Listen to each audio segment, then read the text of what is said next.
આજરોજ નવા બજારની પાછળ આવેલ મેઇન રોડ પર ફરી એકવાર વાહન પાર્કિંગને લઈને વિવાદ સર્જાયો હોવાનું સામે આવ્યું છે। નવા બજારની પાછળ કાલુપુરા તરફ જતો મુખ્ય માર્ગ પર વિવિધ કાર એસેસરીની દુકાનો આવી છે। અહીંયા અવારનવાર આડેધડ પાર્કિંગને લઈને વિવાદ સર્જાય છે।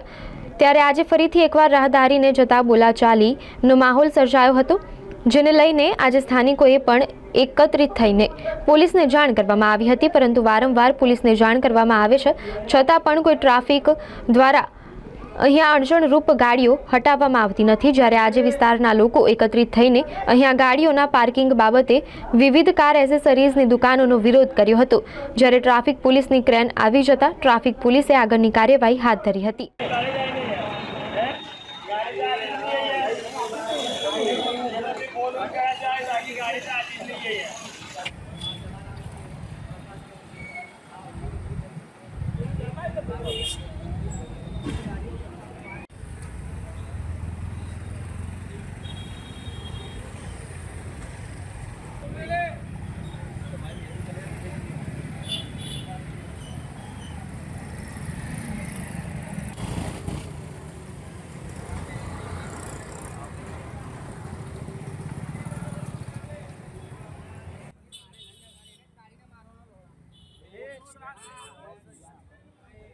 એ લોકો તો એવું કહે છે કે અમારી ઉચ્ચ અધિકાર સુધીની પહોંચ છે।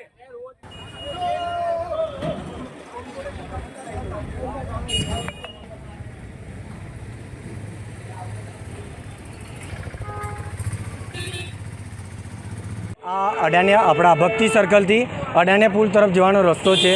ત્યાં આ ફોર વ્હીલરવાળા કાર એસેસરીવાળા છે, આ જલારામ છે, પ્રકાશ સ્ટોર છે, આ અગ્નિહોત્રી કરીને છે, એ જેમ મન ફાવે એમ મિલકતની પ્રમાણે ગાડીઓ રસ્તા પર પાર્ક કરે છે। અહીંથી રાહદારીને રસ્તો છે, એના માટે કોર્પોરેશન રસ્તો મોટો કરેલો છે। આજે હું મારા મામીને ઇમરજન્સી હતી, એના માટે હું અહીંથી ઇમરજન્સીમાં હોસ્પિટલમાં લઈને ગયો હતો, તો એમાં ટ્રાફિકો એ રસ્તામાં વચ્ચે હતો। મારી ગાડીની પાછળ લઘુમતી કોમના 2 છોકરા હતા, એ હું પોલીસને ફોન કરતો હતો, એ મારા જોડે આવીને ઝપાઝપી કરવા લાગ્યા। તેમ છતાં એમને હું હાનાકારી કરીને મેં કીધું જવા દો, આપણે કોઈ બી વસ્તુ આજે દુર્ઘટના બનતા, આજે સિટીમાં કોઈ બી દુર્ઘટના બનતા બચી ગઈ છે। આજે દેશનો માહોલ ખરાબ છે, તો અમારા સીપી સાહેબને વિનંતી કરું છું કે આપણા શહેરનો માહોલ ના બગડે, તો આવા આ ન્યુસન્સ લોકોને અહીંયા તમે આવો। એ લોકો એવું કહે છે કે અમારા અધિકારીઓ અમારા સાથે છે, એટલે હવે કોઈ અધિકારી એમનું કયું શોષણ કે કયું હશે તો એમને ખબર। તમને શું તકલીફ પડી રહી? આજે અમે અહીંયા રાહદારી છે, આ કોમર્શિયલ રસ્તો નથી, આ રાહદારી માટેનો રસ્તો છે, આ કોમર્શિયલ રહેનારા વસ્તુ છે। આ આડેધડ એક રસ્તામાં 4 ગાડીઓ મૂકીને રહે છે, અને જે નોકરી ધંધા કરવા આવે છે એમની ગાડી પણ રસ્તા પર મૂકે છે।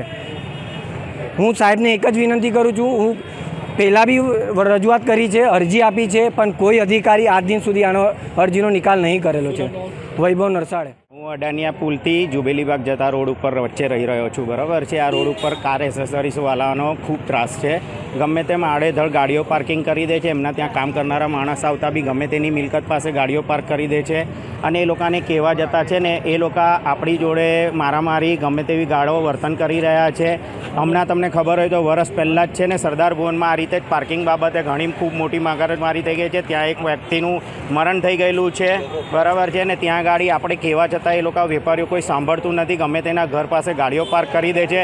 2016માં કોર્પોરેશને જુબેલીબાગથી અડાનિયા પુલ જતો રોડ મોટો કર્યો છે, 50 ફૂટનો કર્યો છે, એમાં ઘણા બધા માણસોની મિલકત તોડી નાખી છે રોડ પહોળો કરવા માટે, અને તમે આગળ જોઈ શકો છો ડિવાઈડર પણ બની ગયું છે, પણ એ ડિવાઈડર નવા બજારના નાકાથી જુબેલીબાગ સુધી બનેલું નથી। એ કોના કહેવાથી, કોના પ્રેરણાથી, પ્રભુતાથી આ બધું પગલાં મંડાઈ રહ્યા છે, બરાબર છે। કોર્પોરેશનના અધિકારીઓ, કોર્પોરેટરો કે કોઈ અહીંયા ગાડી કોઈ જોવા આવતું નથી। અહીંયા રોજ આ દુકાનદારો જોડે ને એમના માણસો જોડે મગજમારી થાય છે, રોજ ઝઘડા થાય છે, ગમે તેવી ગાળાગાળીનું ગેરવર્તન કરવામાં આવે છે, ને એ લોકો એવું કહે છે તમારથી થાય તે તોડી લેજો। અમારી જોડે બધા અધિકારીઓ છે, બરાબર છે। રજૂઆત કેટલી વાર કરેલી છે, પણ કોઈ અહીં આવતું નથી। ફોન કરીને એ લોકોને જાણ કરી દેવામાં આવે છે તો બધો ટ્રાફિક ખુલ્લો થઈ જાય છે।